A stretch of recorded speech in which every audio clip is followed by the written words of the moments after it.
अगर आप भी उनमें से हैं जो छोटी छोटी बातों को लेकर बहुत ज्यादा सोचते हैं तो ये कहानी आपके लिए है। एक बार की एक बात है, एक व्यक्ति था जो छोटी छोटी बातों को लेकर इतना ज्यादा सोचता था कि उसका दिमाग हमेशा अशांत रहता था। किसी ने कुछ कह दिया तो उसके बारे में सोचने लगे, किसी ने कुछ नहीं कहा तो उसके बारे में सोचने लगे।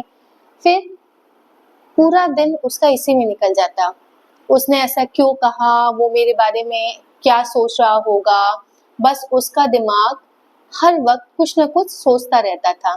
एक दिन वो बहुत परेशान होकर एक साधु के पास जाता है और साधु के पास जाके बोलता है कि महाराज, मैं बहुत ज्यादा सोचता रहता हूँ, मेरा दिमाग शांत ही नहीं रहता, मैं क्या करूँ। साधु कहते हैं कल सुबह नदी के किनारे आना।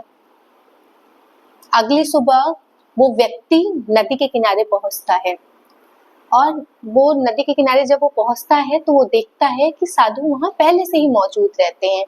तो साधु को देख के वो बोलता है कि साधु, उससे बोलते हैं कि वहां एक पतीला रखा है, उस पतीले को उठा के लेकर आओ।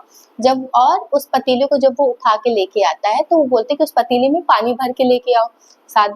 वो व्यक्ति उस पतीले में पानी भर के लेके आता है। वो कहते हैं कि अब इस पतीले के पानी को तुमको इस छोर से उस छोर तक लेके जाना है, लेकिन ध्यान ये रखना है कि पानी की एक बूंद भी नीचे नहीं गिरनी चाहिए। उसका पूरा ध्यान केवल पानी की बूंद पे होना चाहिए।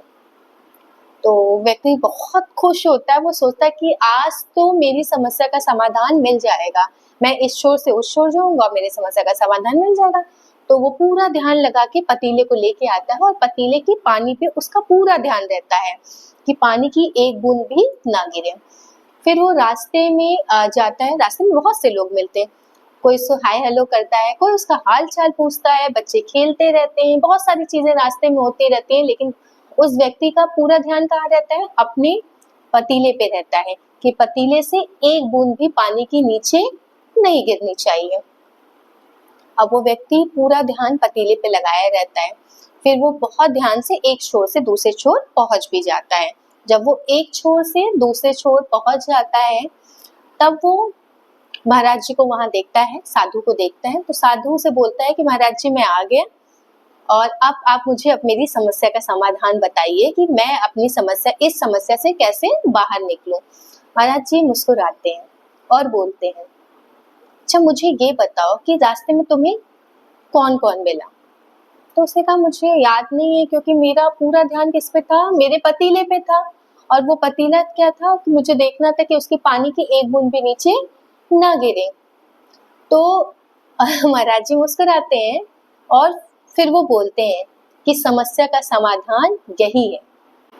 हम भी अपनी जिंदगी में यही करते हैं, अपने रास्ते पर चलने के बजाय दूसरों के रास्ते को देखने लगते हैं।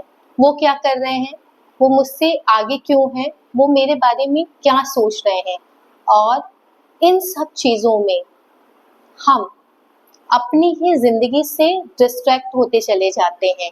इसीलिए कंपटीशन दूसरों से नहीं, अपने कल वाले वर्जन से रखिए। कल से आज थोड़ा बेटर, कल से आज थोड़ा पीसफुल, कल से आज थोड़ा स्ट्रॉन्ग। क्योंकि जिस दिन आपका फोकस दूसरों से हटकर खुद पर आ जाएगा, ओवर थिंकिंग कम हो जाएगी, डिस्ट्रैक्शन कम हो जाएगा और लाइफ में क्लैरिटी बढ़ जाएगी। तो अगली बार जब आप किसी और की लाइफ को देखकर ओवरथिंक करने लगे तो खुद से पूछना, मेरा पतीला कहाँ है, दूसरे क्या कर रहे हैं, ये आपका रास्ता नहीं है। आपको बस अपने पतीले को क्या करना है, संभाल कर रखना है। Focus on your journey, not someone else.